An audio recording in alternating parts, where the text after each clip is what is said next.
আমরা কি বারবার দুর্নীতির মধ্যেই নিমজ্জিত থাকবো না? এর থেকে বাঁচতে হবে। এই বাঁচার জন্যই বাংলাদেশে একটাই ইসলামের পক্ষের বাক্স, ইসলামী আন্দোলন বাংলাদেশের বাক্স। তার প্রতীক হলো হাত পাখা।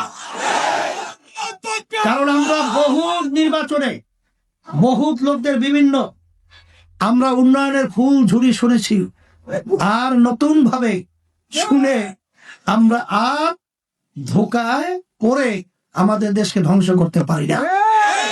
এই দেশটা একবার দুইবার নয়, তাম দুনিয়ার মধ্যে চোরের দিক থেকে এরা 5 বার দুর্নীতিতে ফার্স্ট বানিয়েছে।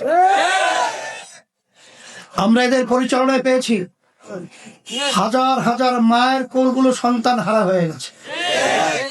রাস্তায় নামার পরে মানুষ গুম হয়ে যেত, ঘরে গেলে খুন হয়ে যেত। আমাদের দেশের টাকাগুলো বিদেশে পাচার করে বেগম পাড়া তৈরি করেছে। এগুলা কি দুর্নীতি না ভালো কাজ? এখন এই দুর্নীতিকে দূর করার কাজই হলো গাজীপুরের মানুষের গাজী। কথা ঠিক না? আপনারা জানেন এই বাংলাদেশের মধ্যে 5ই আগস্ট 2024 গণ অভ্যুত্থানের পরে দেশ গড়া একটা সুন্দর সুযোগ এসেছে। এই সুযোগকে যদি আমরা কাজে লাগাতে না পারি, আল্লাহ মাফ করুক, আমাদের আফসোস করতে হবে। আপনারা জানেন যে বাংলাদেশে এখন বর্তমানে যারা নির্বাচন করছে, একটা হলো বৃহৎ বিএনপির সাথে জোটবদ্ধ হয়ে ধানের শীষ মার্কা, আর অন্যান্য আদার যারা আছে তাদের মার্কা। আর একটা দল রয়েছে উল্লেখযোগ্য জামাতের নেতৃত্বে যে জোট হয়েছে। এই যে 2 জোটের কথা আমি বললাম, এরা কোন জোটের লোকেরা কি বলে যারা তা ইসলাম অনুযায়ী রাষ্ট্র পরিচালনা করবে? বরঞ্চ তারা কি বলে, বিএনপি যা আগে পরে বলেছে এখন তাই বলছে।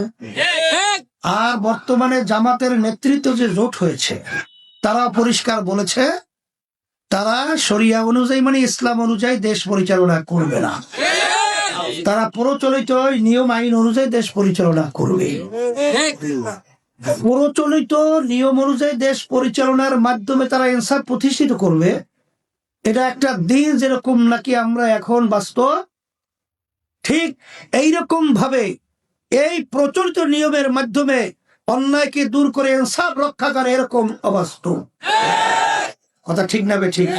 এরকম বাস্তবতা দিনকে রাত্র বানানো যায় না, রাত্রকে দিন বানানো যায় না। তাই সেই হিসাবে একটু আগে আমার ছোট ভাই আবরার বক্তব্য রেখে গেছেন।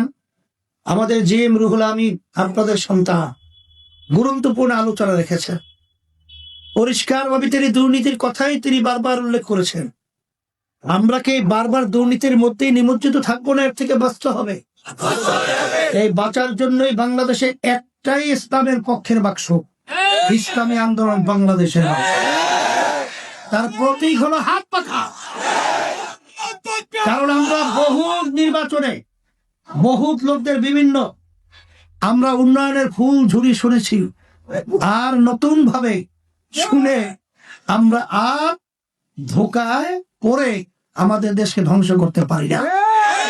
এই জন্য আমি সকল উদাত্ত আহ্বান জানাবো, আসেন দেশের কল্যাণের জন্য, ইসলামের কল্যাণের জন্য, মানবতার কল্যাণের জন্য, মানুষের কল্যাণের জন্য যদি পরিবর্তন করতেই হয়, আমি এখানে আসার পরে যেটা দেখেছি শুনেছি, সম্মানিত ওলামায়ে কেরাম আজকে তারা হাত পাখা প্রতীকের পক্ষে আন্তরিকভাবে আল্লাহর রহমতে কাজ শুরু করেছে। আজকে যারা দেশকে ভালোবাসে, দেশ প্রেমিকরা ইসলামী আন্দোলনের পক্ষে আল্লাহর রহমতে কাজ করা শুরু করেছে। আর যারা নাকি বিশেষ করে মানবতা মুক্তি চায়, দুর্নীতি মুক্তি দেশ চায়, তারাও কিন্তু হাত পাখা প্রতীকের পক্ষে আল্লাহর রহমতে কাজ করা শুরু করেছে।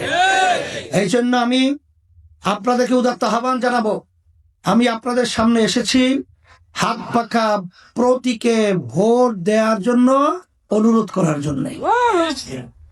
আপনারা কি আমাদের আহ্বান শুনবেন তা জানি না, তবে আমি আল্লাহর কাছে বলতে পারবো রব্বুল আলামিন আমাদের দায়িত্ব আমরা পালন করেছি।